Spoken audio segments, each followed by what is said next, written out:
Sternoclavicular, SC for short. It's a strong joint with ligament support. Shall we be more specific? This here joint is terrific. We're a saddle joint with 2 degrees of freedom. Clavicle to sternum, I think we should meet 'em. The manubrium has those notches on each side. Those are for the clavicles. Medial ends sit there and glide. From the AP axis, this joint is convex, but it's concave from the vertical. It's a little complex. With all those curves, it's a little incongruent. Lucky for us, there's a joint disc to improve it. Appendicular to axial is what it connects. If it weren't for SC, you wouldn't be correct. Hey AC, we see you over there. Heard you're prone to injuries. We really can't compare. This is just an intro. There's much more to learn. We hope you take the time to listen and discern. You better pay attention to the rest. This information might be on the test. Hey, Hannah. Oh, hey! Didn't see you there. I was just using my sternoclavicular joint to juggle these balls. Come on, follow me. Let's learn more about the SC joint. The SC joint connects the medial end of the clavicle to the superior sternum, or the manubrium. This joint is surrounded by a strong, multi-layered joint capsule, which produces synovial fluid to lubricate the articulating surfaces. This joint capsule is separated into two by a fibrocartilaginous double-hinged structure known as the sternoclavicular joint disc. This disc cushions the articulation between the clavicle and the sternum, reinforces the connection between the two incongruent bones, and allows for more mobility at the joint. During scapula elevation and depression, the joint disc increases clavicle movement. Similarly, during protraction and retraction, the joint disc also allows some movement between the clavicle and sternum because of its angled position between the two bones. Overall, the joint disc stabilizes the joint and protects the clavicle from dislocation. Due to its saddle shape, the sternoclavicular joint can move in 2 axes volitionally, the anterior-posterior and vertical axes, but it can also move in a 3rd axis. The articular disc allows rotation along the long axis because it gives the clavicle more space to freely move over the sternum. What the sternoclavicular joint lacks in bony stability, it makes up for in ligament strength.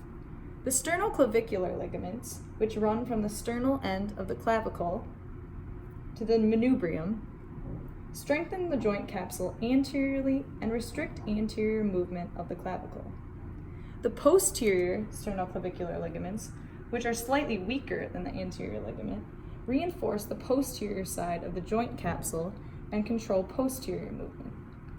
The interclavicular ligament, which connects the 2 sternal ends of the clavicles, resists clavicle depression while supporting the superior joint capsule. The costoclavicular ligaments are the main stabilizers of the SC joint, as they resist excessive clavicle elevation and help control clavicle movement during elevation, depression, protraction, and retraction. They run from the inferior sternal ends of the clavicles to the first ribs. Now protract, now retract, now protract, now retract, now protract. Hi, I'm Anaerobics, and for 3 small payments of $19.99, you can have a strong sternoclavicular joint just like me. But I'm not going to tell you, I'm going to show you.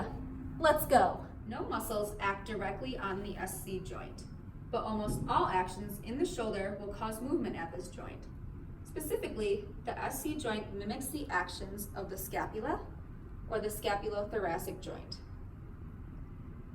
Additionally, the trapezius and subclavius muscle insert on the clavicle, while the deltoid, sternocleidomastoid, sternohyoid, and pectoralis major muscle originate on the clavicle and therefore influence movement of the SC joint. The SC joint moves in 3 planes of movement: the frontal plane, the sagittal plane, and the transverse plane. In the frontal plane, the SC joint assists elevation and depression, but allows for more movement for elevation. During elevation of the clavicle, the SC joint will roll superiorly at the convex surface of the clavicle and slide inferiorly at the concave surface of the sternum. During depression of the clavicle, the SC joint rolls inferiorly and glides superiorly on the convex surface of the clavicle. In the transverse plane, there is protraction and retraction. The SC joint allows for more movement during protraction. During retraction of the shoulders, the concave surface of the clavicle will roll and slide posteriorly on the convex portion of the sternum. During protraction, the SC joint will roll and slide anteriorly. Finally, in the sagittal plane, there is longitudinal rotation at the SC joint, which is a non-volitional movement. This rotation can happen when the arm is raised over the head by abduction or flexion, and the clavicle spins posteriorly on the lateral surface of the articular disc. There is some anterior rotation of the SC joint during extension. There you have it. You can't break your SC joint, but you can break a sweat. Bye today. Hello, Miss Clay. I'm sorry, Dr. Sternal. I wasn't sure how serious this was. It hurts so much, Doctor. Well, I believe that's because you have a sternoclavicular injury. Is it serious? Well, can you breathe? Yes. And can you talk? Yes. And one more thing. Let me check.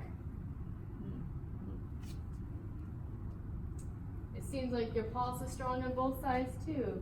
I think we're pretty safe here. Come with me, Miss Clave. I'll show you how to figure this out for next time. I'll be back soon. Thank you, Doctor. You see, this is a normal picture of the sternoclavicular joint. Yes. Now we have this one. Well, that looks serious. This one is serious. Let me show you. You see, behind the SC joint there are vital structures, such as the right and left vagus nerve, and vessels such as the innominate artery and internal jugular veins.